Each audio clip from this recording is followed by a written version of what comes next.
My name is Clara Jenkins. I'm 32 years old, and I'm a graphic designer. The string lights in my parents' backyard twinkled, casting a soft, romantic glow over the 35th anniversary party. Mom, Eleanor, stood beside me, elegant in a sapphire dress, a delicate coupe glass filled with her signature, Starry Night, cocktail in her hand.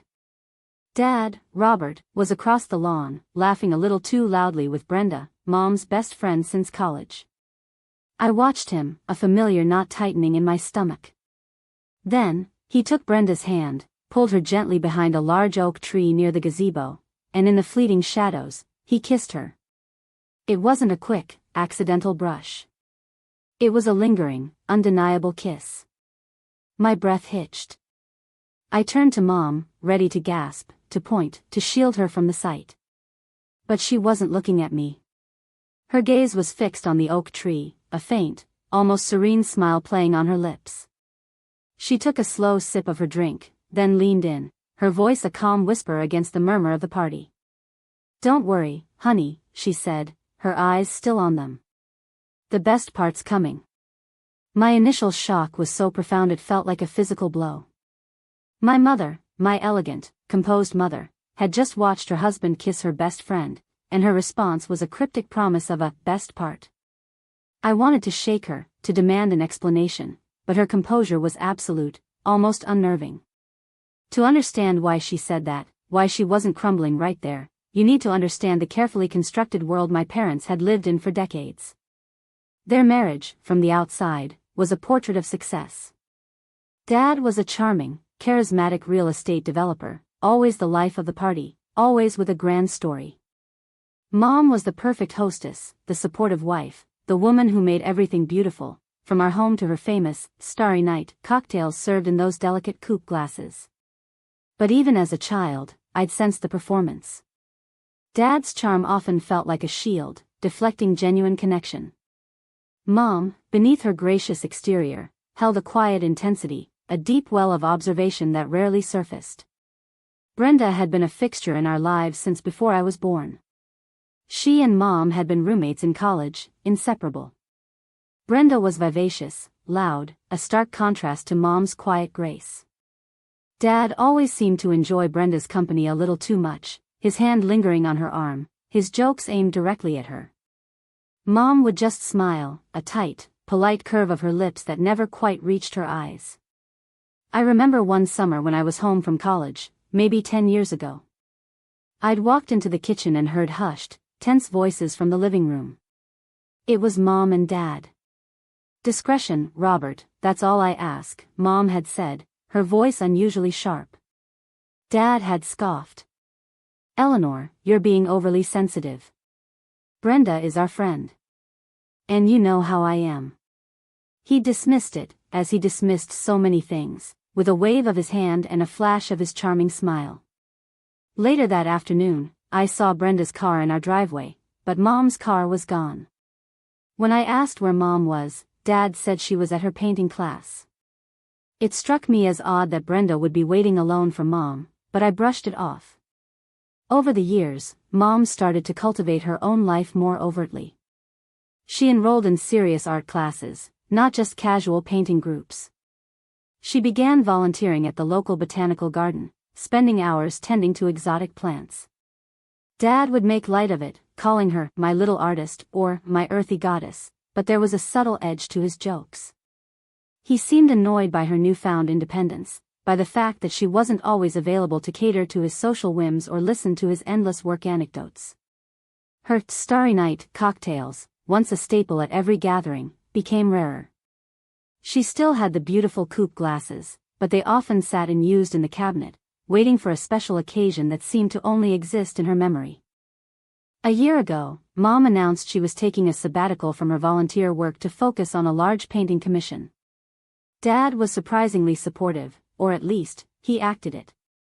He even suggested I help Mom with the anniversary party planning, since I had an eye for design. He wanted it to be perfect, he said, a testament to their enduring love. As I worked with Mom, I noticed her meticulous attention to detail.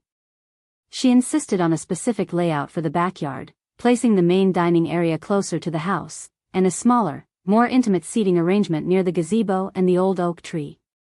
That area will be perfect for quieter conversations, Clara, she'd explained, her eyes twinkling. She also personally selected the catering menu, ensuring there was a wide array of options, and yes, she made sure the bar was fully stocked with all the ingredients for her Starry Night cocktail, served, of course, in the special coupe glasses. It was all so precise, so deliberate. A few weeks before the party, I was grabbing coffee downtown and saw Dad having lunch with Brenda. They were in a cozy corner booth, leaning in close, laughing. It looked more like a date than a casual lunch with a family friend. I took a picture, a nervous habit, and sent it to Mom with a casual text, "Look who I spotted." I expected a surprised emoji, maybe a comment about them planning something for the party. Instead, Mom called me, her voice calm. "Oh, them? They're really getting into the swing of things, aren't they?" she'd said, a knowing, almost mischievous tone in her voice. I remember thinking it was an odd thing to say, but I dismissed it as Mom's quirky sense of humor. I thought she was just being lighthearted about Dad's usual flirtatious behavior. What I didn't understand yet was just how deeply she was seeing. It was then, in that moment by the oak tree, watching Dad and Brenda kiss, and hearing Mom's calm, almost anticipatory words, that everything clicked into place. The hushed arguments, Dad's dismissive charm, Mom's quiet pursuit of her own life, the specific party layout, her knowing smile when I sent the photo, it all coalesced into a chilling, brilliant recognition. Mom wasn't oblivious. She wasn't heartbroken. She was aware. And she wasn't just aware, she was orchestrating something, meticulously, patiently, like a master chess player setting up the final move. The best part wasn't a platitude, it was a promise, a reveal. My preparation wasn't about gathering evidence, Mom had already done that, I realized. My role, unwittingly, had been to help her set the stage. The guest list I'd helped finalize, the seating chart I'd laid out with her, the placement of the sound system and the small, discreet microphone Mom had insisted on for her "thank you" speech, it was all part of her design. She hadn't asked me to do anything illegal or unethical, just to help with party logistics, which, as a graphic designer, came naturally to me. A few days before the party, she had asked me to review the final contract for the caterers and the event rentals. Tucked into the folder, I'd seen a separate document, a legal brief, titled Eleanor Jenkins vs. Robert Jenkins. My heart had pounded, but Mom had calmly taken it from my hand, saying, "Oh, that's just some paperwork for a friend. Don't worry about it." I hadn't pressed, but the image of the title had stayed with me. The music swelled, a jazz trio playing a smooth, unobtrusive melody. The air was thick with the scent of gardenias and expensive perfume. I stood beside Mom, my own coupe glass empty now, my heart thrumming with a strange mix of dread and anticipation. Dad and Brenda emerged from behind the oak tree, Brenda adjusting her hair, Dad looking flushed and self-satisfied. They moved back into the crowd, oblivious to the fact that their secret had been witnessed. Mom caught my eye, a tiny, almost imperceptible nod. Then, she walked purposefully towards the small stage near the gazebo where the band was playing. The microphone I'd helped set up earlier was waiting. The band leader, a friendly man named George, handed it to her with a smile. The music faded. A hush fell over the crowd as all eyes turned to Eleanor Jenkins. "Thank you all for coming tonight," Mom's voice, amplified, was clear and steady. "Robert and I are so touched to see so many dear friends and family here to celebrate our 35 years together." She paused, her gaze sweeping over the crowd, landing briefly on Dad and Brenda, who were now standing awkwardly near the dessert table. 35 years is a long time. A time for shared joys, for raising a beautiful daughter, and for learning many things. Her smile widened, but it didn't reach her eyes. And today, as I stand here, I want to announce the culmination of one of those learnings. "Robert, Brenda," she said, her voice gaining a surprising strength, "I believe you two have just shared a moment that perfectly encapsulates the future. So, I want to wish you both all the happiness in your new life together." A ripple of confusion went through the guests. Dad's face, from across the lawn, went from self-satisfied to utterly bewildered. Brenda looked like a deer caught in headlights.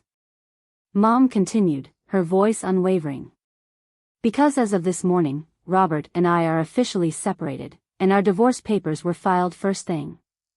This party, she gestured around the beautifully lit backyard, is not just a celebration of our past, but a farewell to it. I've already moved into my new place, a lovely little cottage by the lake, where I can finally paint in peace.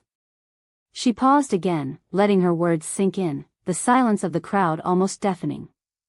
I've been planning this particular, best part for quite some time now, and I must say, it feels incredibly liberating.